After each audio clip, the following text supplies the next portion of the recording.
बिस्मिल्लाहिर्रहमानिर्रहीम। इय्याका नअबुदु व इय्याका नस्तईन। या अल्लाह, मैं तेरी ही इबादत करता हूँ, तुझसे ही मदद मांगता हूँ। अस्सलामु अलैकुम दोस्तों, मैं हूँ सैयद उस्मान अली शाह और आप देख रहे हैं मेरा YouTube channel Usman Shah official.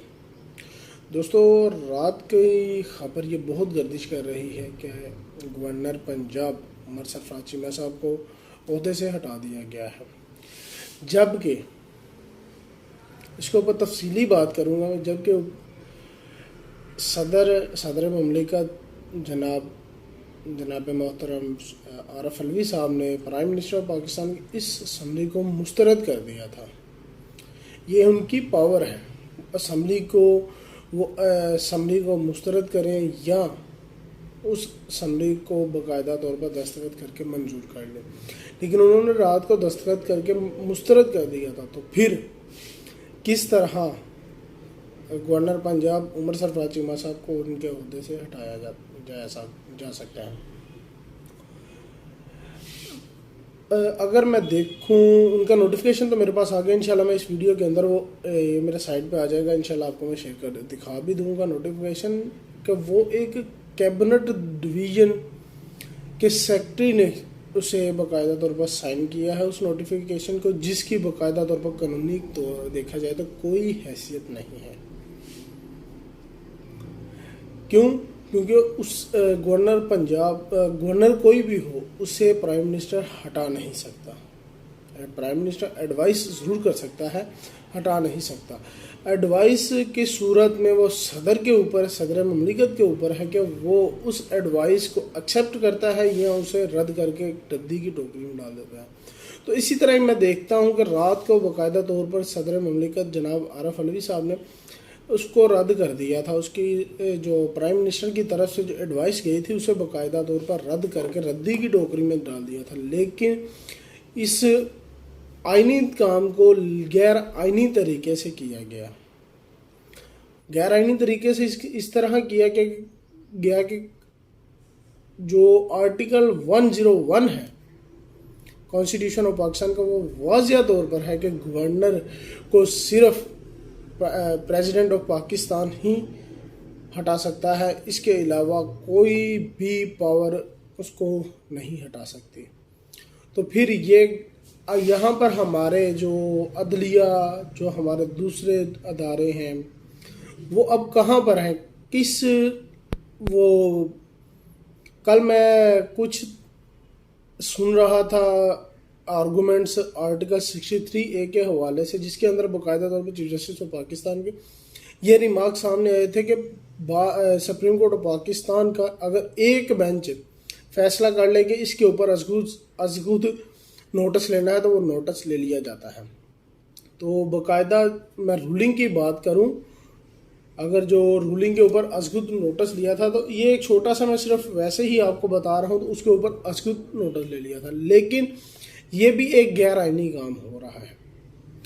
पहले डिमी वज़ीर आला को बैठा दिया गया पंजाब के ऊपर, 12 करोड़ की आवाम के ऊपर एक डिमी वज़ीर आला बैठा दिया गया गैर आईनी तरीके से उसका हलफ लिया गया, गैर आईनी तरीके से उसका इलेक्शन करवाया गया। क्या ये सिर्फ लोग इस मुल्क के अंदर इंतशार फैलाने आए हुए हैं? अभी तक पाकिस्तान तहरीक इंसाफ के कारकुनान, पाकिस्तान तहरीक इंसान की क़यादत खामोशी के साथ ये सब कुछ देख रही है। लेकिन अगर ज़रा सा भी उन्होंने तिनका भर भी इसको आग लगा दी तो फिर ये आग फैलेगी।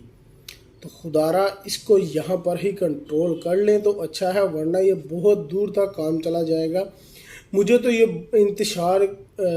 इंतशार की सियासत जो है राना सनाउल्लाह की तरफ से नज़र आ रही है। वो इसलिए कि राना सनाउल्लाह के बयानात आप पिछले कुछ दिनों से देख लें किस तरह के आ रहे हैं। कल बाकायदा तौर पर असम्बली के अंदर खड़े होकर आप लोगों के प्राइम मिनिस्टर शहबाज शरीफ साहब ने इस चीज़ को एडमिट कर लिया है कि पाकिस्तान के अंदर वो धमकी अमेज खत आया था।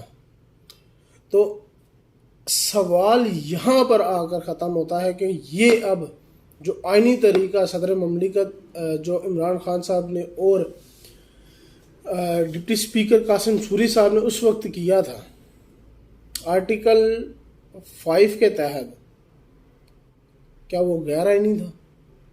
एक मौजूदा सिटिंग प्राइम मिनिस्टर आपका कह रहा है कि धमकी अमेज खत आया था, तो वो रूलिंग देकर उन्होंने तहरीक अदम एतमाद को मुस्तरद किया था, क्या ये गैर आईनी था? अभी ये मेरा सवाल सुप्रीम कोर्ट ऑफ पाकिस्तान से है कि अजगुद नोटिस क्या आप अब वापस ले सकते हैं? कि हमारा 9 अप्रैल वाला ही दिन वापस आ सकता है? हम लोग अब उस मोड़ पर खड़े हैं कि अगर नून लीग वाले, पीपल्स पार्टी वाले, फजलुर रहमान की पार्टी हो गई, MQM पाकिस्तान होगी, बॉब पार्टी होगी, BNP मैंगल होगी,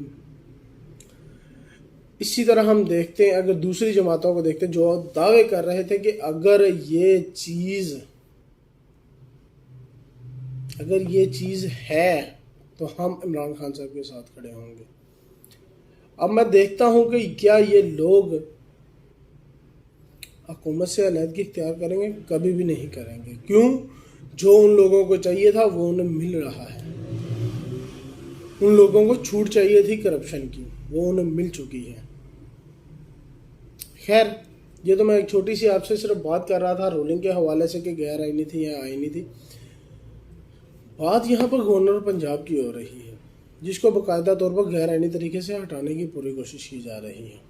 और मेरी इतलात के मुताबिक, मैं इस वक्त लाहौर से ही हूँ, मेरी इतलात के मुताबिक ये भी है कि बाकायदा तौर पर गवर्नर हाउस को पंजाब पुलिस के हाथों यरगमाल बनाया जा रहा है, यानी कि उसके ऊपर कब्जा किया जा रहा है।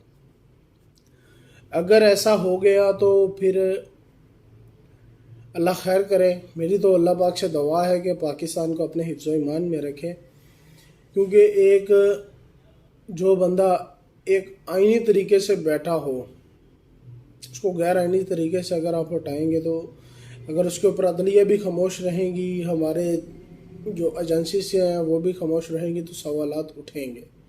तो खुदारा इन सवालात को उठने मत दें, इनको जन्म लेने मत दें। क्योंकि आप इन सब के ऊपर बहुत सारे सवालात आगे भी बहुत उठ चुके हैं। वो इस वजह से क्योंकि जो मौजूदा प्राइम मिनिस्टर है, वो एक्स प्राइम मिनिस्टर जनाब इमरान खान साहब के बारे में ये कहते थे कि ऐसा कोई ख़त नहीं है, ये सिर्फ कौम को गुमराह किया जा रहा है। अगर मैं कल का उनका बयान देखूं तो उसके ऊपर बाकायदा तौर पर यह तस्दीक हो जाती है कि पाकिस्तान के ex prime minister Imran Khan को बाकायदा तौर पर धमकी अमेज़ मरासला आया था, जिसके ऊपर ये उनकी हुकूमत गिराई। तो खुदारा होश के नाखून लें, पाकिस्तान को पाकिस्तान ही रहने दें। इसके ऊपर बाकायदा तौर पर अगर इसको, मुझे तो ये भी खदशा जाहिर हो रहा है कि पाकिस्तान को तड़वाने की साजिश हो रही है। खैर, अल्लाह पाक हमें अपने हिफ्ज़ व ईमान में रखे, अल्लाह पाक हमारा हामी नासिर हो। इसी के साथ मुझे दीजिएगा इजाज़त। इंशाअल्लाह नेक्स्ट वीडियो आज रात को आपके साथ तफसीली गुफ्तगू के साथ मैं इंशाअल्लाह आपके साथ शेयर करूँगा, वो भी आज की जो प्रोसीडिंग्स होंगी, ताकि आपको मेरे चैनल से जल्द जो भी इंफॉर्मेशन हो वो आप तक मैं जल्द से जल्द पहुंचा सकूं। ये मत समझिएगा ये चैनल इमरान खान के सपोर्टर का है। सपोर्टर मैं इमरान खान का हूँ, डट कर मैं कहता हूँ, लेकिन पाकिस्तानी होने के नाते अगर वो गलत होंगे तो मैं उन्हें भी गलत ही कहूँगा। कोई भी पार्टी अगर गलत होगी तो उसे गलत ही कहा जाएगा, जो भी सही होगा उसे सही ही कहा जाएगा। मुझे दीजिएगा इजाज़त। अल्लाह।